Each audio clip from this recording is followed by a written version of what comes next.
All right, Shalom. I want to start off by giving all praises to Yahweh Bashem Yahushai Bashem Rachak Wadash.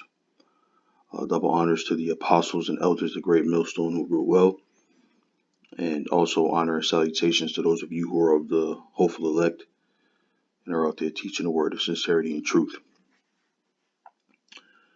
All right, so I wanted to talk really quick about this topic here. I was going through the subscriptions, my YouTube subscriptions, and just looking at the different titles of looking at the titles of the different men in their shows that they put up. Um, it gets difficult to watch everything.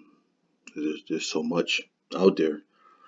Um, so I was just looking through the titles and came across the title from the elder Natazak. He said um, something along the lines of E's plans will backfire on him, and it was a en route show. Which I'm more than likely gonna watch. But wanted to you know share the scriptures that came to mind when I read that title. I should probably start doing that a lot more often. It's interesting how you can gain inspiration just from reading the title of someone's show. But anyway, in regards to that, he's plans backfiring on him. I started to think about it, and one thing that came to mind was the missile, right? Because let me go here.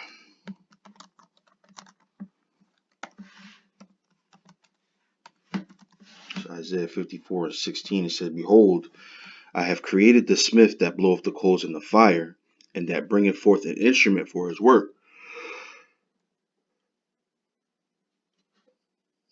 Salakia. And I have created the waster to destroy." So the Heavenly Father has put it in the minds of E and the other heathen nations, but mainly E, to develop this nuclear missile, and really that's where his power lies, right?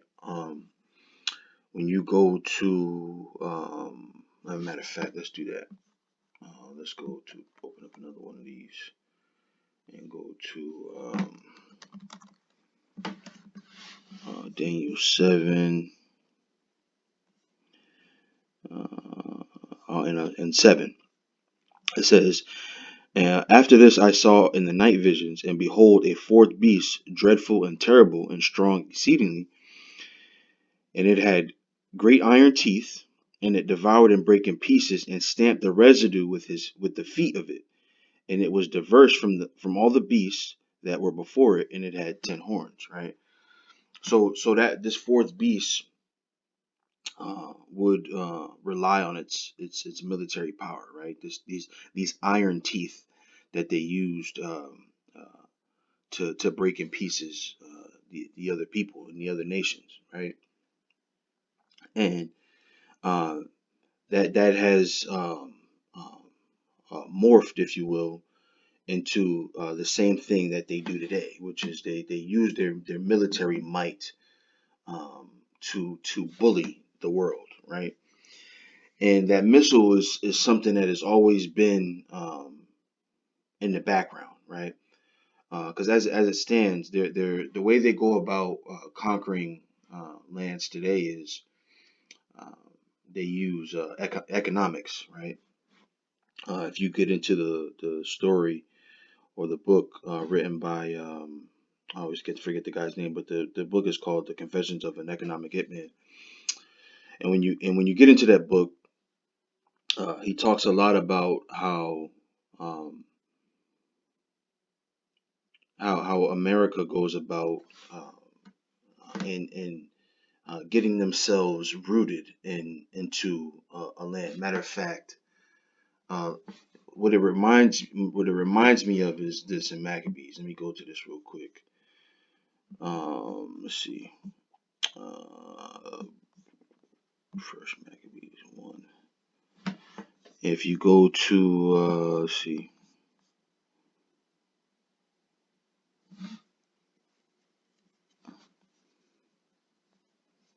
Just let me bear with me for a second. Yeah, yeah. Let me start at 32. First Maccabees 1:32. It says, "But the women and children took they captive and possessed the cattle. Then builded they the city of David with a great and strong wall and with mighty towers, and made it a stronghold for them. And they put therein a sinful nation, wicked men, and fortified themselves therein." Right, and this is what they do. They when they go into these other nations, they make it as a stronghold for them, right? And the way they go about doing that is economically, right? They go in there and they bribe, if you will, or first bribe, then blackmail. But they bribe these people into um, basically allowing American companies to come in and to build up their third world country and bring it into the so-called 21st century, right? They're bringing it into modern times, bringing electricity there and businesses and so forth and so on to Americanize um, their country. And with that method, it relies heavily on the greed of the people, right? The greed of these heathen nations, right? And when they have a leader who is for their people, they get them out of there, kill them in some way, right? And then put somebody who is of that people, but has a certain level of greed, right? And that's the only way it can really work. But in the background is this is that power, that military might. They say, look, you could either give us this land and let us do what we got to do, or we got this thing in our back pocket, right? And I think um, um, though though in secular history, um, its significance isn't really looked at in this way, which is Hiroshima and Nagasaki. Though its significance is not really heavily harped on. Um, it should be militarily in that America can now go around to these other nations and say, "Hey, you see what we did over there? You see what our power is. You see what we can do. You see what we have the capability to do. So it would behoove you uh, to let us get down the way we want to get down." And this is how he goes about taking the whole earth, taking the whole earth with his military might, and he banks on the greed of the people. And when that doesn't work, he's got that missile in the background. People, hey, I can do this, right? And keeping in the spirit of the title of the Elder Monatizak show, that is going to be his downfall, because what he doesn't know, right, is that that missile was created for his demise, right? His plan is to use that um, um, to strike fear into people, right? That missile was created for his destruction. Matter of fact, while I'm thinking about it, I think it's the third chapter, Joel, where it says, I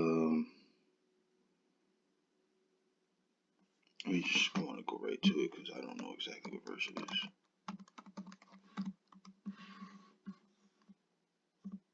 Yeah, Joel 3:10. It's let me go up a little bit. Yeah, this is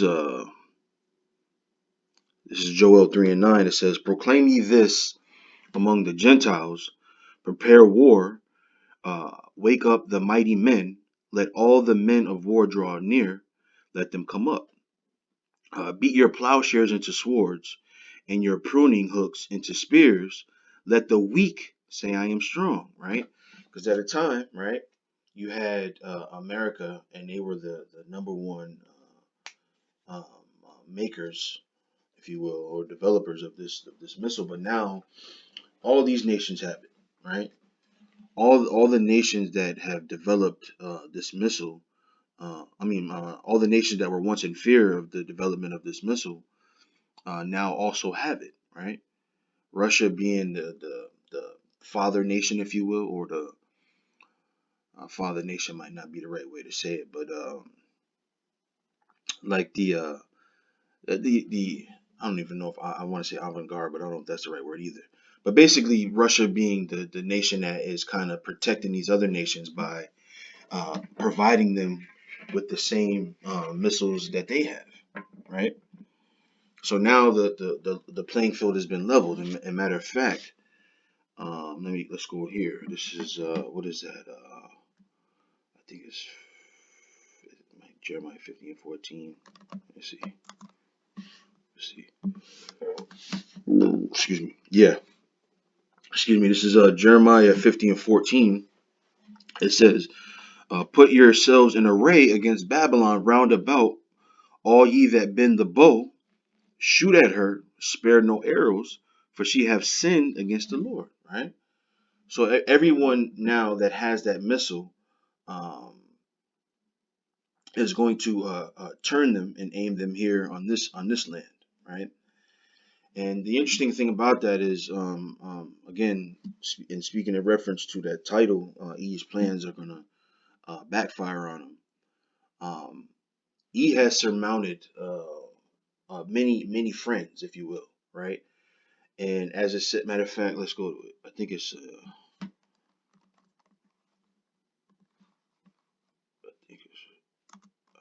the abbreviation for it. Let's do this. Yeah, Obadiah 1, and I will start. Yeah, I want to read this point, but then I want to start from the top. This is Obadiah 1 and 7. It says, "All the men of thy confederacy, right, have brought thee even to the border. The men that were at peace with thee have deceived thee and prevailed against thee. They that eat thy bread have laid a wound under thee. There is none understanding in him." All right. So that was another thing that was a part of his plan, right?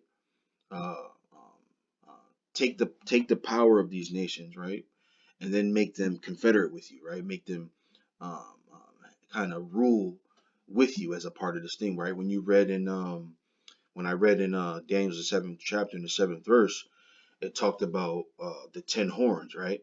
So these other players, right, ruled with him with that same power, right? Right? Didn't it say that they would all have power with the beast, right?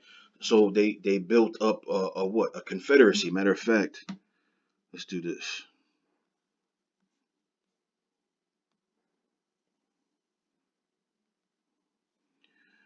Let's play it real quick. Strong's H582. Enosh. Enosh. Yeah, I really don't like playing the Hebrew sound because I would say nawash, right? But they say how they want to say it. But it says man, mortal man, person, mankind, of an individual man, collective man, mankind. Is this the word for confederacy? Bear with me for a second here.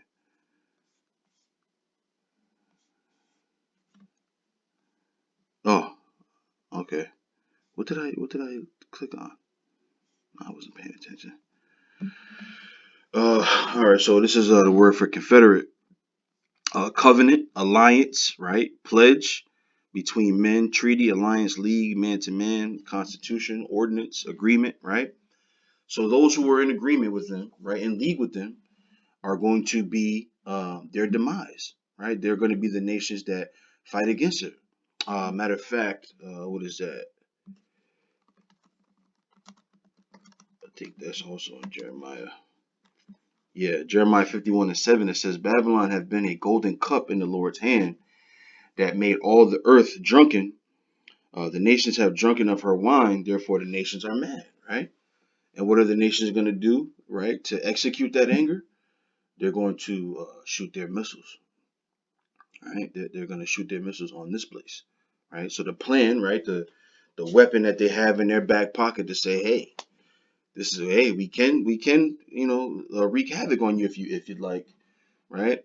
It's going to be what is going to be their destruction, right? Matter of fact, in same spirit as this scripture here, when you go to I think it's how do you say that? No, it's in Daniel. Yeah, yep, right. So when you go here, uh, when it explains it, let me go to when it explained it. Oh wow, check that out. Mediocre. It's like titling each part of it. Wow, that's new. I think the Blue Letter has been listening to GMS. That's funny. But let me see. So here's the explanation of that verse up top. Where is it? Where is it? I just had it. Here it is. Verse 33. It says, "His legs of iron, his feet part of iron and part of clay." Right. So there's a significance to that. Um, Verse 43, it says, "And whereas thou sawest iron mixed with miry clay," yeah, this is what I was going to try to type, but I wasn't sure how to spell it. It says, "They shall mingle themselves with the seed of men, but they shall not cleave one to another, even as iron is not mixed with clay." Right. So they'll be in league with one another, right? But there'll be some dissension there. There'll be some separation of the confederacy, if you will, right? And once it comes down to it, right, those other nations are going to use those missiles to shoot on Esau. So let me go back to Obadiah. Read some more of that.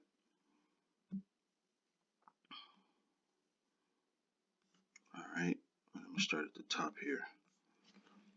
This is Obadiah 1 and 1. It says, "The vision of Obadiah, thus saith the Lord power concerning Edom.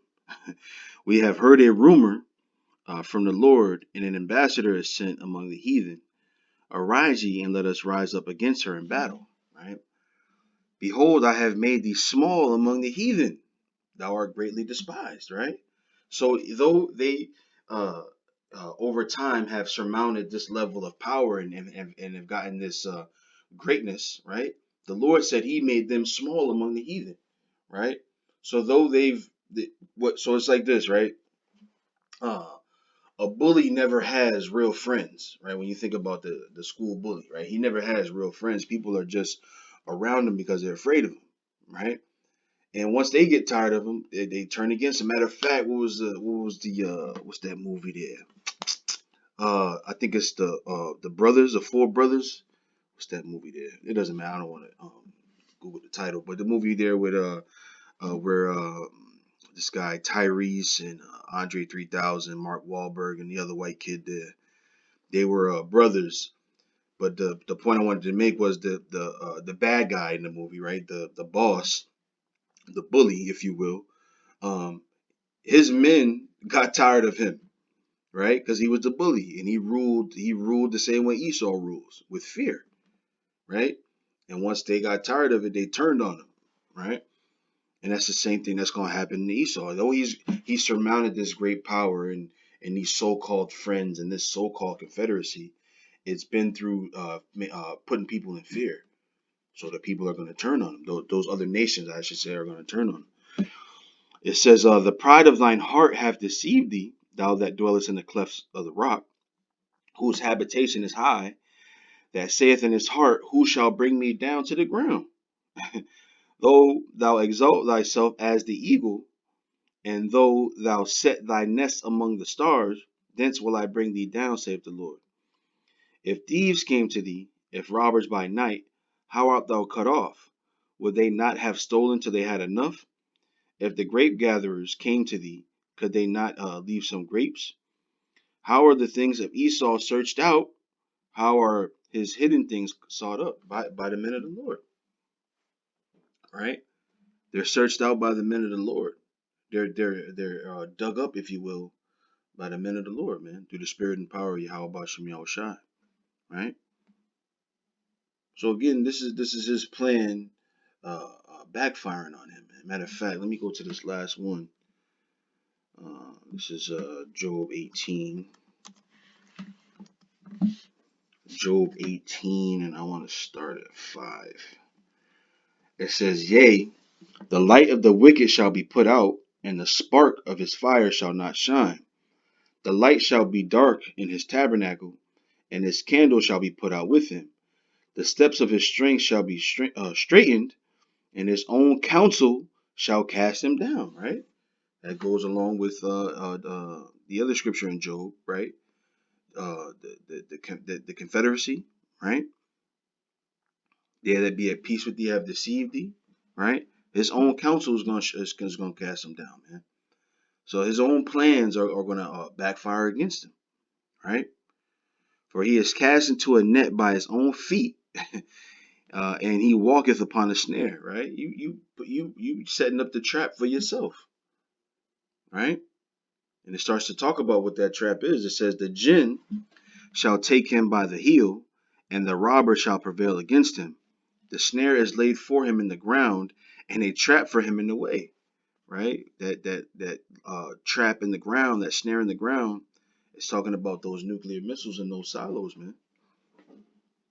It says terror shall make him afraid on every side, and shall drive him to his feet. His strength shall be hunger bitten, and destruction shall be ready at his side. It shall devour the strength of his skin, even the firstborn of death shall devour his strength. His confidence shall be rooted out of his tabernacle, and it shall bring him to the King of terrors, which is the Lord. It shall dwell in his tabernacle because it is none of his. Brimstone shall be scattered upon his habitation, which is that fire, man. You see? So that's it, man. That's it. That's all I had.